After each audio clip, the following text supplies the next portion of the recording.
Hello everyone, I'm Harry Potter and I'm filling in for a good friend of mine who is just so damn tired that he could not make it here today. Who are you supposed to be? I may be losing my mind. Let's just start. Okay. Today we're going to be reviewing Chapter 25 of Saiyan Tail, Dragon Ball Z Fairy Tail crossover. Please support the official release. We don't own any of the merchandise or anything like that. Yada yada yada, disclaimers. Why are we dressed as Harry Potter characters then? It's Halloween. It's Halloween because screw it. Alright, so this chapter was... Let me think about this. So, this is the one where instead of doing that internship arc that happens in Fairy Tail, at least in the anime, it doesn't happen in the manga. At this point, Fairy Tail tries to intern at multiple different guilds for collaboration efforts, and of course they end up blowing everything up. But this time I decided to do, it's just Fairy Tail and Sabretooth doing an escort for a military vessel because ships have been going missing in this particular part of the waters. And this was actually an original arc of mine. It's not covered in the anime at all, so I just kind of wanted to see what you all would think of that. So a lot of you actually spoken. This is the most reviews I've seen for this story in quite some time, so right. Let's check it. So, Adam the Pirate Assassin King. I like that name. I have the feeling that Goran is going to get some character development, just like Vegeta did in the DBZ series. Goran, raised and taught in an environment which only knows that greater strength is key to survival, has to readjust himself to a different environment, where working together is truly the key. He seems a little too mean to Natsu and Gray, even those two know when to be nice, without Urza's threats, at least. Once in a while, this sentence is really long, so I'm getting lost. Once in a while, those two even know how to be nice once in a while and respect each other. He had a real fight with Kana in the past that led to her depression, and he had made enemies with Juvia. Not enemies, but as in someone who hates him, but he doesn't really hate her. It's a very one-sided hatred. Yeah, definitely. I'm interested to see future chapters of this fic. I feel like Goran's pride could put a hole in his relationship with Kinana and the whole guild. And perhaps sooner or later, he will learn to appreciate everyone properly. At least, that's what I think. Okay. I don't think there's a lack of appreciation from Goran towards most of his guildmates. I think that there's certain people who he's, like, because he's a Saiyan, truly, he's, like, they've gained his respect. And I think other people still haven't earned that in his mind. So he's just kind of indifferent toward them, or not super not super accepting. There's some people that antagonize him, but that's human beings. We don't get along with everybody. But yeah, I think that he is onto something with their there's clearly going to be some character development and some changes happening in all of these relationships. It's Fairy Tail changes people. Exactly, yeah. So, that's the entire point. Sorry, where was I going with that? Yeah, there's a lot of people keep coming back to the Goran Khan relationship, and I'm definitely making progress in that area. I'm very interested to see how you all react to the way their relationship changes during the Tartaros arc, because that's gonna be quite a doozy. I am surprised that you uploaded this chapter early compared to the last chapter. I like that. He's the punny guy, so keep the puns coming and he'll be very happy. Also, I'm not saying Goran doesn't care for the other members, but he seems to have a way to go. Good story, keep it up, smiley face. Cheers, mate. He does care. He's just, he's got flaws. He has a hard time. He's a Saiyan. He's got flaws besides I tried to give him flaws, some of which are typical of a Saiyan, and some of which are atypical, such as like the atypical kind, like he doesn't really feel a desire to prove himself in combat against like other Saiyans, or to be compared against like the very best. But Or at least he's told himself he feels that way. I mean, yeah. I would say so. I think there's some repressed stuff going on. Yeah, actually, I'd have to agree. All right. Cool. Joey Ganese. Wait, are there zombies in Fairy Tail? I honestly don't know. Anyway, this was interesting. He must be referring to something about the Ichiya episode, or what? No. There's I put zombies in this chapter. You remember? Like at the very end of this chapter, Goran and Ozra, they're kind of ignoring each other because they had a spat, and then they're both kind of like keeping an eye out for trouble. And then they're both at the same time just kind of like, oh, there's a warship full of zombies that are headed our way. This is not going to go well. Yeah, so that was kind of your creation. This was not something that happened in the anime or the manga. This is something of my original design. Yeah, So I don't think I broke any rules. Yeah, as far as we know, there aren't zombies unless you're counting the crazy Ichiya episode, which if you haven't seen it, Man. the most hilarious episode there is. Anyway, all right. And I guess it makes sense that Rogue would be the only one capable of having a philosophical discussion with Ozra. He doesn't seem intimidated by her threats, probably because if she lashes out, he wins. Yeah, it's kind of like that. It's kind of like the abridged. It's at this point, it's a little bit like the abridged Vegeta and Tenshinhan relationship. Where I remember a bit where Krillin's asking Tenshinhan is like, "Why do you keep antagonizing him like that? You know he can kill you, right?" He's like, "At this point, it's a game. If he kills me, I win, and he knows that." Alright, thank you, Joey Ganese. Thank you for your review, yeah. Joe Clone, as I type this... So many Joes, I love it. I know. As I type this, I have finished the Grand Magic Ball episode, so I can start to see some differences to the beginning you started watching Fairy Tail then? Nice! Hey! Anime Kinuna sounds much different than how I imagined her voice initially. Actually, that makes me think, what kind of voice would Goran have? I'm planning to do an audio version of Saiyan Tail eventually, cool. So I imagine I'll give him something. It probably won't sound too different from me, but we'll figure it out. You can do some decent voices. All right, nice to see Sting and Rogue again. If Goran is planning what I think he is, what kind of name would that be? Black White Dragon Slayer? Ooh, I like how that sounds. All right. Keenan. Oh, you want to stop? Yeah, I'll pause for a second. You actually can find out because right before this video goes live, I'm actually putting up the next chapter. I promised a new chapter up on Halloween, and you will get your answers as to A, what they look like, unless you've already seen the image that I put up on Instagram, and B, you'll find out what's the name, what kind of magic they're going to use. It's going to be a lot of fun. All right. Kinuna scolding Goran was very sweet and deserving. I hope Goran treats his cousin with more care now. Speaking of Jinora, that's the first I hear of someone mistaking her for Juvia. Hopefully she and Goran will be nicer to each other after this. Great setup, nice character moments, all adding up to a great chapter once again. Can't wait to smash some zombies next time. Now, whatever happened to my axe? Who's getting the axe, me or the zombies? I'm going to assume the zombies because it sounds like you enjoyed this chapter a lot, which I'm glad you did. Yeah, I reckon it was. I reckon that Ozra has been in the story long enough. It was about time for her to get some character development, as well as Goran progressing a little more in regards to how he treats his family.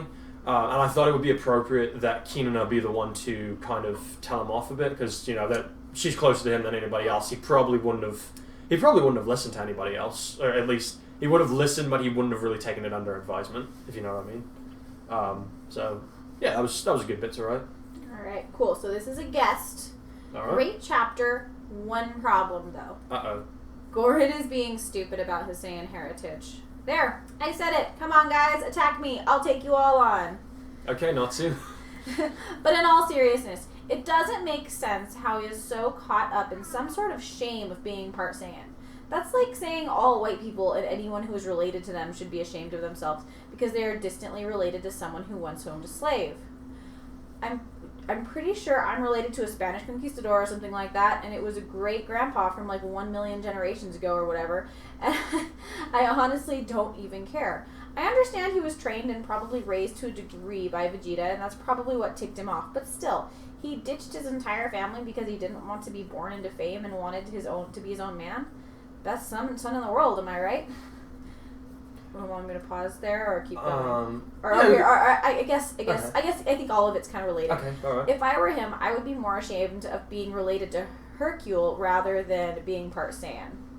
I honestly feel like he's acting like a spoiled brat when he comes to this Saiyan stuff because that's probably just a problem. Azura has her own set of problems, but that would make this comment too long, considering I'm not even done yet with Goran. I don't have an issue for long comments. We love responding to this. Yeah, that's great. The character development needs to kick in here. Hope you update soon. I mean, if I gave all the character development in one chapter, that's not going to make for a very interesting narrative. But I do get what you're saying about him. Definitely. About him being kind of spoiled when it comes to the regards of his Saiyan heritage. And really, you actually kind of stumbled on one of the underlying messages that I've been trying to get through in the story, like without saying it overtly. Your heritage isn't something to be ashamed of. It's like a lot of people will tell you like, oh, your ancestors did this or that. It doesn't matter what your ancestors did. You didn't have a part in it. Now that's like, and Goran's on the journey of like trying to discover that truth for himself. Like he's so bent on repressing the fact that he is part Saiyan that he doesn't see, like he doesn't really have time to think on the fact that it's like the sins of the Saiyans of old have nothing to do with him. It's like, and he's not giving his family ties a chance because of that. And you're right, that is selfish. But again, if I made if I made a perfect character, then what would be the point of that? Yeah, exactly. Where's the fun? Where's the fun in that? Yeah, I mean, what you make is a great point, and then a well-balanced individual would totally get that. But Goran isn't exactly a well-balanced individual at this point in his life. He needs to kind of figure out who he is. He's 18 years old. Yeah, he still needs to figure out who he is. Nobody's personality or identity is fully formed by the time you're 18. Yeah, everybody undergoes a lot of change, and like you said, you can't have a perfect Gary Stu character, or else it wouldn't be interesting. So, and I agree, character development is going to be kicking in. I mean, it is kicking. I mean, yeah. I would say that it is kicking in at least somewhat in this chapter, but slow burn, I think, is the way to go. So this is a longer story. I mean, if you're interested in character progression, stay tuned. Because it is coming. All right, Pervy Sage says. All right, Jiraiya, what you got? Fused black white dragon. Always wanted a complete Kyurem. Sorry. Is that a Pokemon? Yeah. Yeah. He says if you play Pokemon Black and White. Okay. Yeah. I played those games. Sorry, I'm not as well versed on my Pokemon. All right, Meijin Lightus, great chapter mate, and Ginyu and Gohan's body. Isn't that just great, Saiyan man? Yeah, it really is. I joke. You make a good point. I joke. And great zombies. Where's my shotguns and handguns when you need them? But once again, great chapter mate. Oh, cheers, mate. Man, everybody's ready to go all ham on these zombies. Yeah. Don't worry, I've got characters to do that for us. All right. Guest, if Sting and Rogue do the fusion dance, their combined magic would be named as Holy Shadow Dragon Slayer magic. Ooh, that's cool. Based on their unison raid spell that they had unleashed at Narun and their fight. I also greatly enjoyed that, by the way. Oh, cheers, mate. Actually, so I guess disclaimer here. It's actually not going to be called Holy Shadow Dragon Slayer magic. I did think about doing that, but I also wanted to do something that sets the fusion a little bit apart from just doing a unison raid. But I think I do think that people are going to like it anyhow. And it also diverges them away from Future Rogue and his White Shadow Dragon mode, whom he killed Future Sting and stole his power. Yep. The fusion name the fusion name would be Stogue or Roding, I would guess. Lucino and Narun are cool, but this one was pretty awkward, and I doubt anyone would take the name seriously. I had the hardest time coming up with a fusion name. It's actually not one of. It's actually not one of those. And again, like I'm surprised that. Well, actually, to be fair, the name is a little bit unorthodox when it comes to a fusion. But I think people like it just the same. Like he's like. How do I put? I'm like every time I do one of these fusions, I'm trying to do something that sets it apart just a little bit from the traditional Dragon Ball type fusions, because the only ones that we've seen so far, Potara, Metamor, and otherwise, have always involved at least one individual with a Saiyan body. So I'm trying to do things a little bit different to distance myself from that. Sorry, continue. No, you're good. That was it for the guest review. Oh, okay. Oh, wait. Yeah, that was a guest review. Okay. Well, cheers for your review, mate. Yeah, thank you.